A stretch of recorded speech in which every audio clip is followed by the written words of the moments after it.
Boom. We are live. What's good? It's your boy. This is Skrilltown himself. Yeah, I know it's been a couple of weeks, but I'm excited about tonight's show.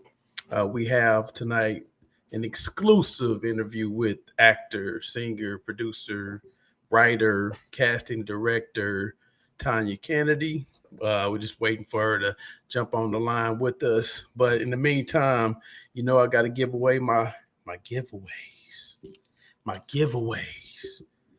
So tonight we're gonna give away to the first person that DMs me, chats, sends a message, says what's up.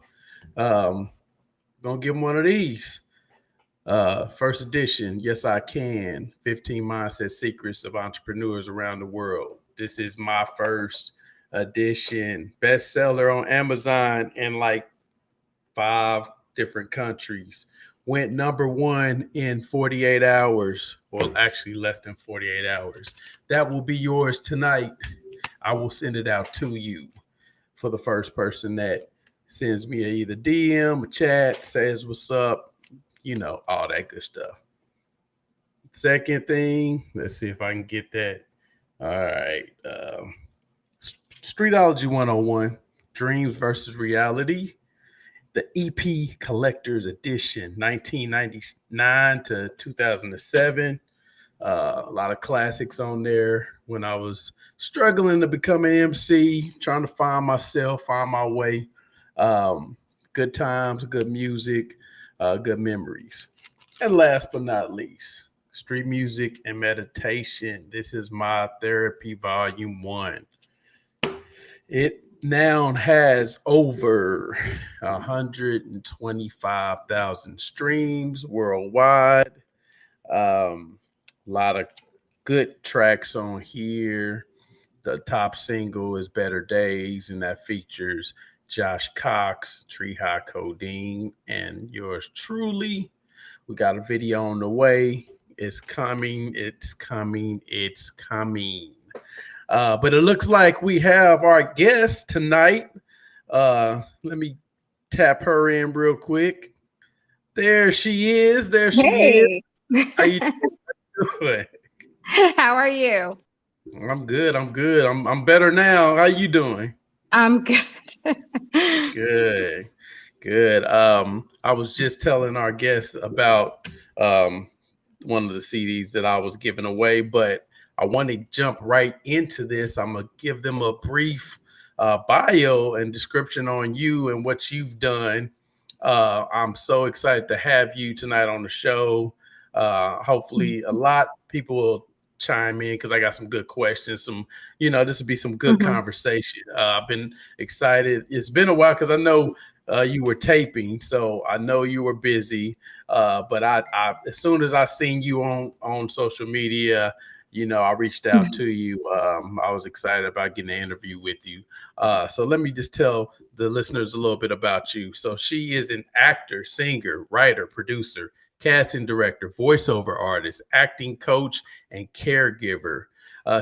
Her recent credits TV credits will include Flatbush Misdemeanors. I know this much is true on HBO and The Politician on Netflix, along with other projects that are dropping soon. You can also watch some of her past TV appearances on NBC's New Amsterdam, Bull on CBS, 7 Seconds on Netflix. That's a good one. And First Wives Club on BET. I haven't seen that one yet. And she is also a Syracuse Orangeman. Oh man, she's an Orangeman and Yes. William Esper Studio alumni. So yeah, tonight we have the lovely Tonya Canady. How are you doing? How are you I'm doing? good. How are you? Good, good. Yeah, Is it I'm good? excited. I'm on my cell phone. Is it better? Is it okay? Can you see me clear? Yeah, I can see you. Yep. See you Okay. clearly. I can see clearly. Yep. So yeah. Yeah. So how has it been? I mean, I know you've been busy, taping and things of that nature. So tell us, Mhm. how's things been going for you so far this year? Well, you know, it's during a pandemic, and things are starting to pick up now within the industry because it was pretty quiet when the Yeah. quarantine first happened. Mm-hmm. I bet, Yeah. I bet. So, I seen that you're taping the Flatbush Misdemeanors. But I'm just gonna back up and I want to know how you got started and tell us a little bit about you in general. Okay, so I pretty much began in this industry when I was 11 years old. Wow. So it's been my entire life. Um, and I got started, the first thing that sparked everything within me was it was a school performance when I Okay. was in grammar school. And I Mm-hmm. was 11 years old, and I was singing Hopelessly Devoted to You by Olivia Newton-John Okay, okay. on stage. And I know, very, very random, but it just so happened to be that sparked my performance the purpose that I had in my life, which is Right, I wanted right. to be a performer. I wanted to be an actor. I was a singer. I've been a singer since that age. I Okay. was in dancing school at that time since 2.5, so I was doing ballet, toe tap, and jazz. Um, Mm, so I've always had like that creative spirit within me. I've been in choirs. I've been doing solo performances. I've been mm-hmm. doing stage. I come from the stage, so plays is where I started, and Stage now plays, uh-huh. yeah, stage plays, and now I'm pretty much I do a lot of TV film now. Okay, okay. So it's safe to say that your parents had you like highly involved in your upbringing with entertainment. Mhm. And now, did they want to push towards like acting and singing, or they just wanted you into something? You know, Well, uh, it was mainly my mom. okay. Because she was a singer before me, and Mm, her parents really never had the money to mm-hmm. follow through with a lot of the activities that she wanted to be a part of. So my mom did everything for me. You know, she put Right, me in right. dancing school. She made sure that whatever I wanted happened pretty much. Mm-hmm. So I was the drum major in high school. I played alto sax. I played flute. I played a lot of different instruments to get me Mm-hmm. started. I was in choir. I was also in the stage plays. I just was very creative at a very young age, and she let me express that. You know, dancing school. When they found out I could sing, I was singing and dancing. So, you know, I would be on stage in competition. We'd start winning competitions with me singing and dancing. Oh, so you was like the LeBron of that squad, right? That's what's going on right here. Yeah, like without you saying it, you was like, look, I was holding things down, and everybody else was just kind of sitting around watching. No, I'm not gonna say that. Everyone was talented, but it was kind of like that extra that no one even thought of. Yeah, And yeah, uh-huh, I didn't even see that in competition. I didn't see anyone singing and then joining the crew to dance. So uh-huh. that's what I did. And then it helped us to win a lot of competitions actually when I was growing up. Yeah, so we got the all-star on the line is basically what she's saying. Without saying it, she's being humble. I get that. I'm good with that. Yeah. So I want to shout out a few people that's on the line. Let's see what's going on. Raymond, man, was Mondo was cracking. Princess Beckwith looks like she got it going on. She got the giveaway. What's going on? So Tanya, are you originally from New York? No, I'm not. I'm originally from New Jersey, and Oh, I grew up on a farm driving a tractor at age 9. That was like wow. my Okay. first vehicle of choice. Right. Okay. Just threw you the key. Like, go ahead and go out there. Yeah. Okay. So, what brought you? So, did they have things going on in? So, let me back up. I'm not Mhm. familiar with New York, and I know it's a New York, New Jersey type, like rivalry. But I know y'all like right across the bridge from each other. So, did you Mhm. have to go to New York to do all this stuff? Like as far as in the beginning, or did they have things going on in New Jersey? Well, in the beginning, I wasn't doing a lot of TV film, so I wasn't in Hmm. New York. I was in New Jersey in the very beginning, and you know, I studied voice lessons with one of the band members who was on tour with Whitney Houston. Wow. So I started singing Whitney Houston at a very young age. I mean, but that was me. I just happened to find this vocal coach that taught Mm-hmm. me the basic foundation of singing. So I was learning Italian arias at that age. So Yeah. I started out at a young age learning to sing in different languages. And actually, my degree is in opera. So Okay. I sing in 6 different languages, including English. And Wow. then I went to acting school at William Esper Studio and got my certificate from there. Mm-hmm. So there's a lot of different things that I've been involved in to help throughout my career. Okay. Well, nice, nice. So, like going into Syracuse, um, when did you really know that you wanted to do this as a full-time job and a career? I knew at 11. I knew when I was Wow. a young Okay. girl. I really did. Um, and so before Syracuse, I was at Westminster Choir College in Princeton, New Jersey.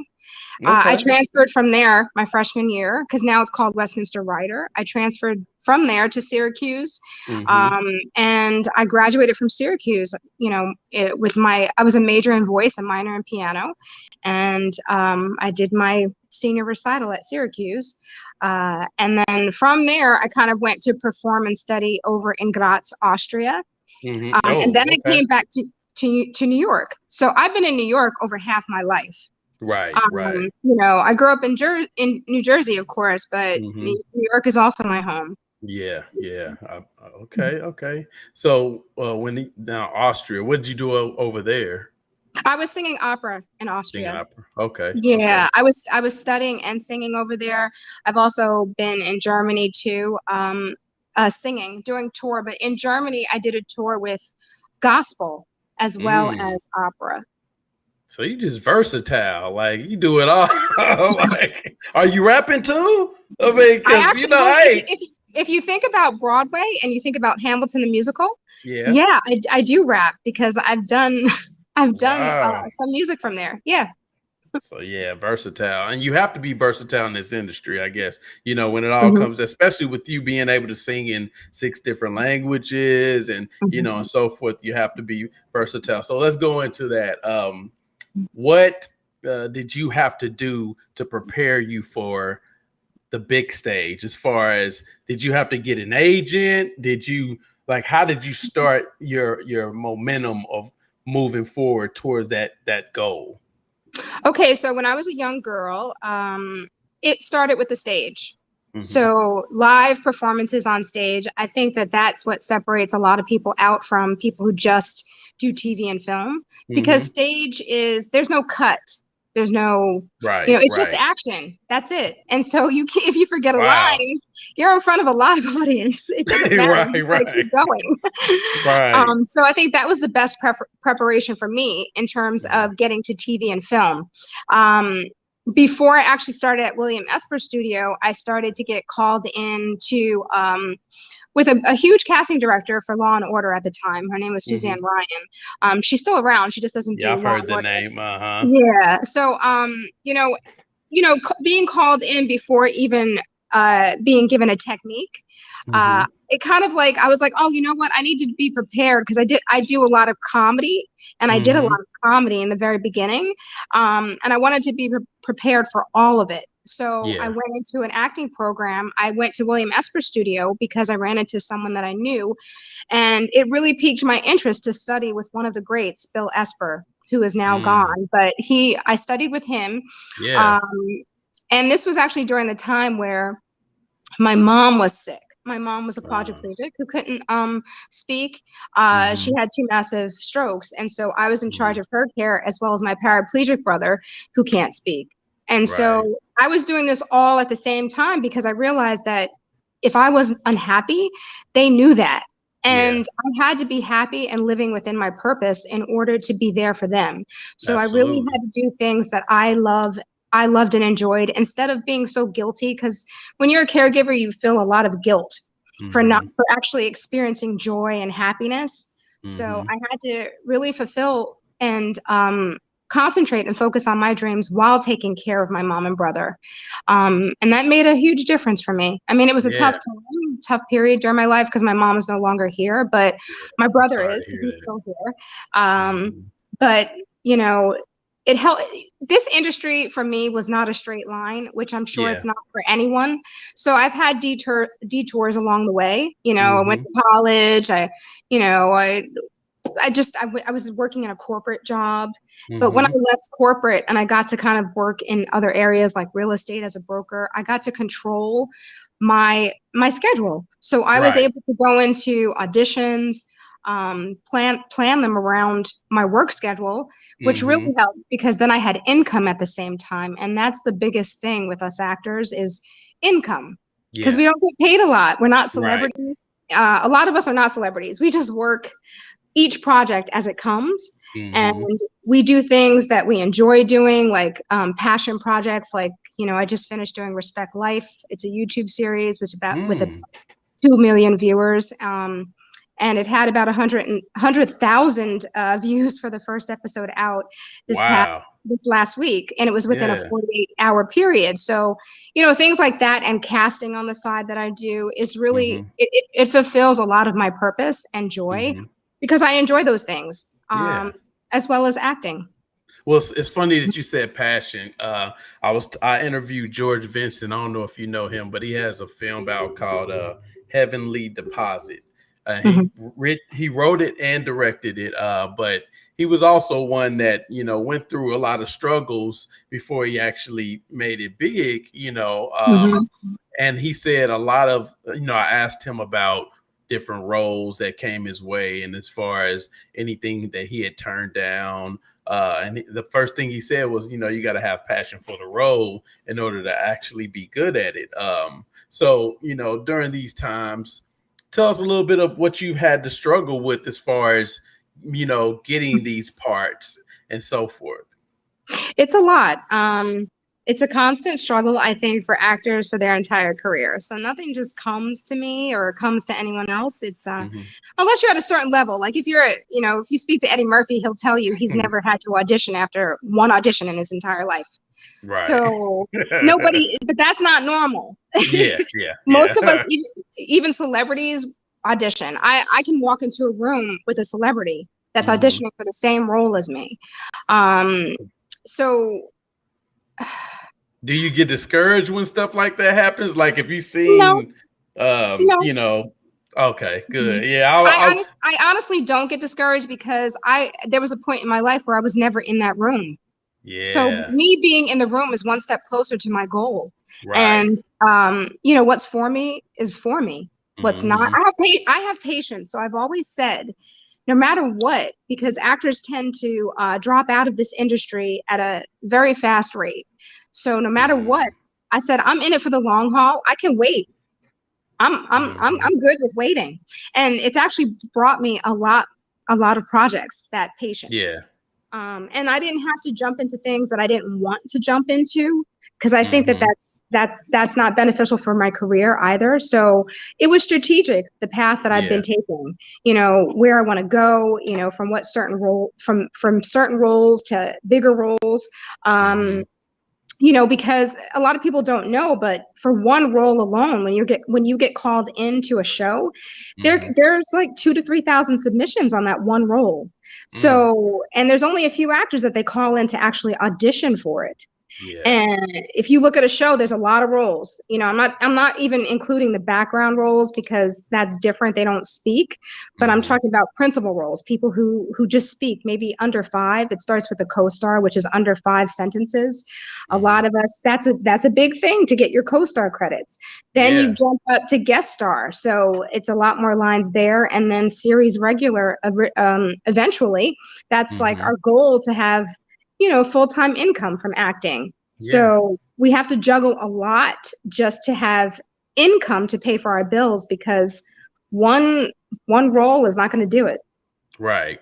Yeah. One job, one gig, it just won't get it done. So, so tell us a little bit about some of the past roles that you've had. I've seen that, like I read part of the bio, but then didn't read the last couple sentences. I'm like, wait a minute, she's been in a ton of things that I've seen, and now, you put a face together, a face with a voice, and it's like, wait a minute, I've seen her in this, like 7 seconds. Tell us about 7 seconds and how you managed to get that role.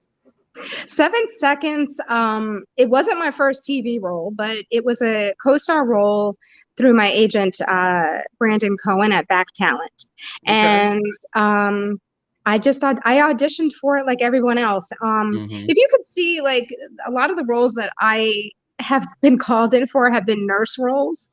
Mm, Because I'm a caregiver, I think it just they see that in me, and typically they mm-hmm. tend to cast you based upon what they see first. Yeah. So, that was with Tucker Meyerson when I did 7 Seconds. Mm-hmm. I did a lot of different shows where I was a nurse. um, and it's fun. I mean, people Yeah. say typecast. I don't really think of it as typecasting. I think of it as my career. Right. It's Right.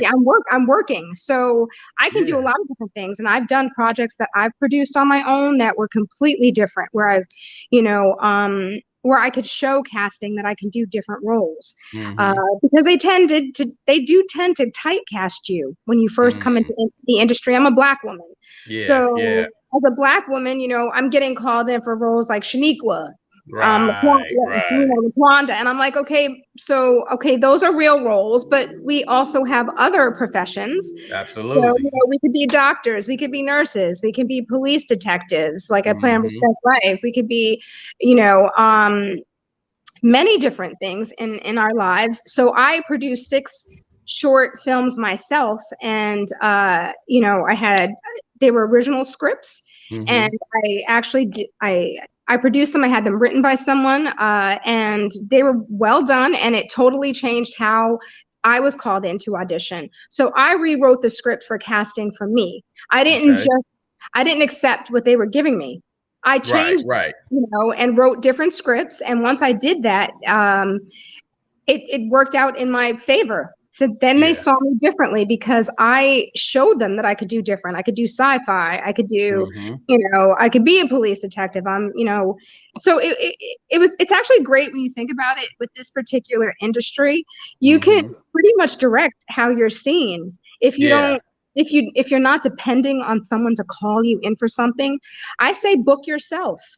Write Mm-hmm. something, or have someone that is actually, really good at writing, Mm-hmm. write something for you, and put it out there. Direct it. Yeah. I've directed, I've produced. Do it yourself. Don't wait for someone to cast you. Cast yourself first, and then watch the trickle effect, because work begets work.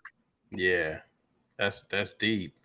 So with that being said, how, like, the short film deal, like, how, how did that help along the way? Did you bring, like, when you interviewed, did you kind of like bring it up, or did you allow them to watch it, or did you send it to them? Oh, good Yeah. question. So the shorts that I produced became my acting reel. So that was the Really? first thing that they saw when they Okay. called me, before they called me in.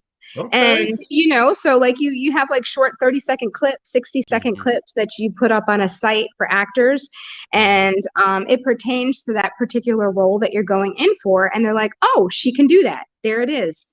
You show them what you can do, and then they call you in for the same thing. Nice, nice. So yeah, that's okay. That makes a lot of sense. I'm thinking about putting together a series of short films. So that's Mhm. good. Yeah. So okay, let's say I'm an actor or inspiring actor, and Mhm. I'm thinking about getting into the business. Um, who along the way helped you and gave you that support to keep that dream alive? There were quite a few people who did support me along the way. I have an acting coach. Her name is Roz Coleman Williams. Okay. She's very talented. She's been in the industry for a very long time, and Hmm. um, I took a lot of her classes along the way, and her coachings for a lot of my different roles, Hmm. just to figure out, like how to do certain things. Self tapes is a big thing. So when you have an Hmm. audition, right now during the pandemic, a lot of us actors are not going into audition anywhere. We're given auditions online, so Yeah. we have to put ourselves on tape.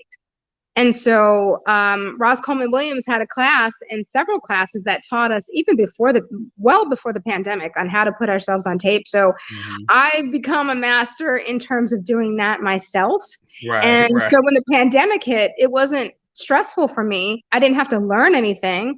I knew how to put myself on tape and with good lighting, you know, how to frame myself, what the casting directors wanted. So it was actually fun and less travel time. Yeah. So I did a lot of auditions from home, and I still do. And I actually coach a lot of actors on that. You know, like they come to me for their self tapes. They come to me for some coaching as well, and also new actors, people who are trying to break into the industry, come to me, and I show them, like, I give them the foundation. You know, like where to go, what to do, you know, the acting websites, how to put together their media, you know, different things, different advice on the industry. So that's what I do. It's like, I feel like I'm giving back. And Absolutely. It's been my thing. So as far as I had another guy that actor, filmmaker named Freddie Robinson. He's up and coming, but he also got a lot of good education along the way. How important is it to continue education as your career is going, as it's growing? How important is that? I think it's extremely important for education. No matter what you're doing, they always say, you know, with your craft, to do something every day. So whatever you're doing, there's a lot of things you can do. Something in every day with your education. You know, I went to William Esper Studio, so I do have the Meisner technique down. For me, that was very important. But I've also picked up a lot of different things that I could use as tools as an actor. So if one thing isn't working, I know how to jump to another technique or something else to help me with that particular role. Because some roles are easier than others. Some roles just come to you innately because of them speaking to your spirit. And then other roles you just have to do a lot more research on. And it's just something that you have to do. But yes, education, no matter where you're at. I think a lot of people don't realize it, but even celebrities are coached. So like celebrities have coaches as well. You always need another eye on you when you're doing your work to tell you, you know, to say, you know, I see this, I see that, you know, have you thought about this? I think that's great to always have a second person, someone that's professional, someone that's, you know, separate from you, to see exactly what you're doing and to tell you, you know, give some tips, and not to say, you know, you have to do this, but I think that makes everything come together with the role that you're working on. Yeah, yeah. So tell us a little bit about one of the hardest auditions or roles you had to play. You know, something completely opposite of who I am, like who you see here. My girlfriend, Michelle Felice Hartley, wrote, and she wrote two, it was called Not Your Call, and there's Not Your Call too. But the first one that she wrote was me as a meth addict. And people will look at me and be like, how could she be a meth addict? You know, I'm a plus size Black woman, but meth addicts have different stages in their lives. It's not all about being like emaciated. Right. They ain't all skinny all the time and keep falling out, you know. There's a starting part for every role, for every meth addict. So, you know, I had a lot of personal, not I was never a meth addict, but like personal experience in terms of people I might have known that did deal with drug addiction and were totally clean and sober. And that helped me and informed me a lot for that particular role, besides my research in it as well. And it was completely opposite. I looked very different. If you go to YouTube, you can actually see the acting reel, because it's the last clip where I was a meth addict. Not Your Call? Not Your Call. Yeah, it's on my acting reel on YouTube. And it's so interesting because I love this role so much, because every time it films or screens in a short film festival, and it was actually in the Sundance 10-minute film festival last year or the year before. So and every time it screens and I'm live and in person there, the producer, who is my girlfriend, Michelle Felice Hartley, she always introduces me as the lead actress, and they look around me, they're like, who? And that's the biggest compliment. I tell people this all the time, and actors especially, who want to look pretty on camera but never want to change themselves to look like the role. I love transformational roles, because if someone doesn't recognize me, I've done my job. Yeah, And that yeah. makes me feel so good inside as an actor. I don't care if I look ugly. That's not my concern. In fact, I try. I'm like, please make Yeah. me look beat down. Make me look like, you can't recognize me. I want that. So like the preparation for that role was actually really fun and kind of spooky, because I would go out in public, like I wouldn't even have like the makeup on or my hair a mess, but people felt the energy and they would clutch their purses. Now, I know Black people anyway, they clutch. Typically, for me, I don't get like a lot of people clutching their purses around me or like holding their But bags. you in New York though, right? I'm in New York, but people don't. They don't do that no more. People don't do that. People don't do that. But so like when I was preparing for the role and I went outside in that character, not with the makeup, but the energy, I could see a whole difference in how people reacted to me. And it was actually really cool because they really felt that energy. And I knew right then, I was like, okay, I got it. That's what I knew. Yeah, you most definitely, people start looking around like, wait a minute, Yeah, that's okay. So as far as rehearsing for something like that or other roles, like what's the preparation more like, especially like a longer series or something that you may have to play a few more times, like how long does something like that take, to rehearse? It just depends on the role. It depends. Everything is very different. We did have a rehearsal for that particular for the first Not Your Call. We did have a rehearsal. But a lot of directors or producers, some of them don't want a rehearsal because they want it to be very natural in terms of the delivery the first time.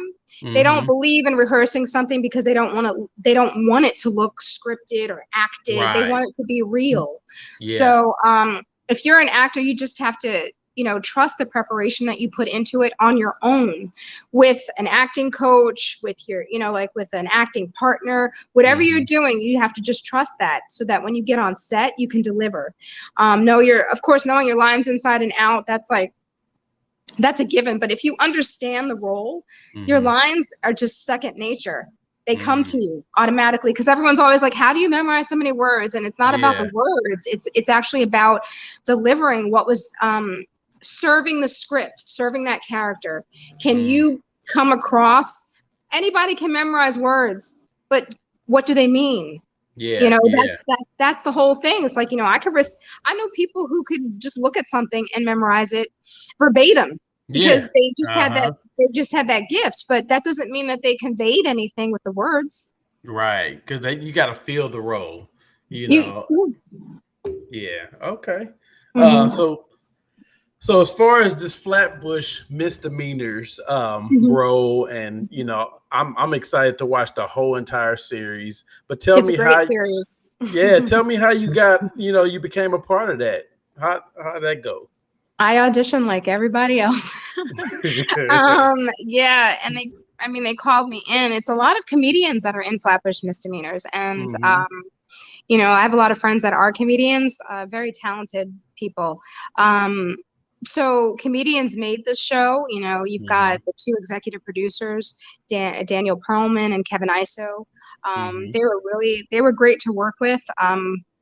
Kareem Green, he's a seasoned comedian as well. He's on the show as a lead. There's a lot of people on the show as a lead. So I just auditioned. It came over the pandemic as a self-tape, and I put myself on tape, and they called, I booked it, which was great. And I think that was basically my first role back, during the pandemic. A lot of things, there weren't a lot of TV shows that were going on to be recorded at that time, because we couldn't go to set. So a lot of things weren't recording. So that was my first time back to set, which was it was nice. And it was fun. Everyone was down to earth, funny, relaxed set. I love being on set. It's like second nature. And when you've got great people to work with, like you do in that show, it just makes it all the more fun and enjoyable. Right. Okay. So do you see more now that it's opening up more with the, pandemic and stuff? Do you see more roles coming available, more movies? Are you are you more looking towards roles in general, or are you?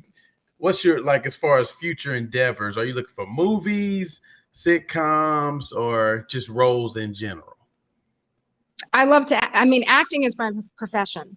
Yeah. So whether it be Broadway, whether it be TV, film, Mhm. um, I love TV and I love film. You know, a series regular would be my next my next hope for my career, because you Yeah. know, my guest star was on HBO recently with Mark Ruffalo, and that was I Know This Oh Much Is man. True. Okay. Um, yeah, that was fun. That was fun. So a series Yeah. regular would be great. That's, you know, that's one of my goals, and I'm pretty sure I'll reach it because I've pretty Yeah. much put everything else that I've put out there, I've done. So the Mhm. more I'm just, you know, I love to act, you know, Yeah. that's and sing. So whatever pops up that's in my purpose is what I enjoy doing. So, Right. Okay. mhm. So if you had a top three list of people that you could act in a movie or a sitcom with, who would it be? Okay. Definitely Viola Davis. Oh yeah. Um, I gotta include her. Hmm. Oh my God, there's so many great actors. Yeah. Let's say, Denzel Washington. That's one of my top threes. Yeah, that's one of my top threes. Uh huh. Um, who else do I have? Uh, oh my gosh. Got one more. One more. Oh, Ugh. gosh, there's so It many, and I is. don't. It's some good ones. You don't want to leave nobody out. It is some good ones. What I about hate. What about what's his name? I can't even think of his name now. Ben Affleck. He's, No. you know, he's a good actor. It'd be great Yeah. Uh-huh. to work with him, but no, he's not in my top three. Mhm. Watch, that would be my next project. You just mentioned Right. my next Right. project. Right. Right. Right. Watch. Yeah. Um, oh my gosh. Uh, some people that might even not, they probably are not, some people might not even be alive now. Oh man. Um, Like Robert Redford or somebody like that. uh, from Yeah. waiting to exhale, or Yeah. Yeah. Stella got her groove back. Oh yeah. Yeah. Like the Stella got a groove back part two. Oh, you know what? With Yeah. a plus size black woman, that would be me. Yeah. That would definitely be me. That's a great idea. Oh, you know what it could be called? And I'll be messing with this all the time since they brought this out. Hot Girl Summer. Oh, Hot Girl Summer. Yep. Oh, oh, oh. yeah, right, right. Yeah, I like Tay Diggs. I like Yes, of he's an course alumni of Ben. Syracuse. Is he? Mm-hmm. Yep. Oh, okay. See, yeah, I like what's my boy? Uh McConaughey. I like him, Oh, Matthew Matthew McConaughey. McConaughey. Yeah. Yeah, that's my guy. Yes. And then on female side, I like, man, it's so me. Like you said, it's like Vivica Fox. I like Oh, she's amazing. I Yeah. still like Oprah and Whoopi. Oprah and Whoopi, You're they still absolutely right. Yep. yeah, You're but absolutely right. there's just so many, and Mm-hmm. I've thought about pursuing, some type of writing and acting as well. So yeah, I admire what you're doing. Mm-hmm. And I just want to, before we get off here, like to the listeners and the aspiring, actors, entertainers, what kind of advice would you give them? Like words of wisdom. Okay. Oh, my third is Angela Bassett. Okay. Ah, that's a good one. That's a good one. Yeah. So my advice to aspiring actors, entertainers is to always follow your dream and never let anyone talk you out of it. Mm, You have to be your biggest cheerleader, and there will be many people who tell you don't do this and don't do that because it's just not logical. Well, I'm yeah. sorry, but purpose is not logical. Purpose is what Hmm. we were all born with and what adults talked us out of and Yeah. Yeah. continually talk us out of, even as we're adults. Adults talk other adults out of doing things. But if you Hmm. know in your heart what brings you joy, which is purpose, I do it. Don't ever don't have a conversation with somebody that's going to try to kill your dream. And if you do, who cares? Let them do what they do. They don't know what your dream is. They don't know what your purpose is, and make sure you always, you support your purpose with education and knowledge. Hang around people that are doing the things that you want to do, because Absolutely. and that are further ahead, not just the people at your level, but above you. You could learn so much. And don't take things personally. If someone's giving you advice or something, like, don't take it personal. If someone's above you and they've reached the same goals that you want to accomplish, listen. It Yes, you doesn't have to take be a anything to listener. listen. I think we all sometimes take things too personally, and think that someone thinks they're better than you or they're privileged. You never know the life that someone leads. You just see the actual manifestation, but you don't see what took to get there. And Yeah. it's a journey. Yeah. And remember that the joy is in the journey. It's not just in the manifestation. It's in the journey. Yeah. That's deep. Hey, and you know what? Everything you said is spot on. Everything you said, know the company you keep, all that. You gotta be able to accept criticism, the whole nine, but yeah, so where can the listeners, see you at, like, as far as social media and places like that? Where can they reach you? My name is Tonya Canady on every platform. So you can reach me on Instagram, Tonya Canady, Facebook, Tonya Canady, Twitter, Tonya Canady, Snapchat, Tonya Canady, TikTok, Tonya Canady. It's I'm everywhere as Tonya Canady. I don't change my name. See, you better than me. I had to get creative a couple times, and now I kind of wish I did just stuck to one name on everything. But I got like different names on different platforms, and it's not working out for me. Yeah, they do teach you that early on. Like, if you really want people to find you, casting directors, it's very important to stay consistent with all of your platforms, like YouTube, Tonya Canady. Like, so they never have a problem. You just put in Google Tonya Canady and find you. See, and and that's kind of what you get to. You end up telling everybody, just Google me, and I'll pop up somewhere. Yeah. Yeah. So shout out to Jay Shaw, Raymond, Mondo, and all the other listeners. We want to thank Tonya Canady for getting on here with us. I really appreciate it. I see you doing bigger and better things and going into the new year. I can't wait to watch Flatbush Misdemeanors and the other several movies and sitcoms that you've been in. But I will be checking them all out. But yeah, we just want to thank you, for getting on here with us. I really appreciate it. Oh, thank you so much for inviting me. For sure. Well, listeners, as you can tell, just go and Google Tonya Canady, and you will see her. You will see the new what's the name of the YouTube reel that you just did?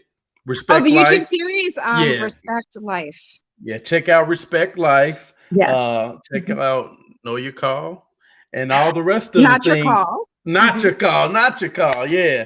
Yeah, there's things on Netflix and Amazon. There's short films that I have there as well. Yeah, so just have one of those marathon nights and check out Tonya Canady. That's probably what I'll be doing on Sunday or something, with some popcorn or something like that. Oh, thank you. Because we like to support. We support those who support us. That's what I do. But yeah, thanks again. And to the listeners, tune in next week. We'll be at it again. I know I've been a couple weeks off, but I needed a vacation. Now I'm back. More energetic. I got on a bike for the first time in like 30 years, and I'm telling you, it beat me to death. It beat me up bad. So yeah. But yeah, thanks again, Tanya. And you're welcome.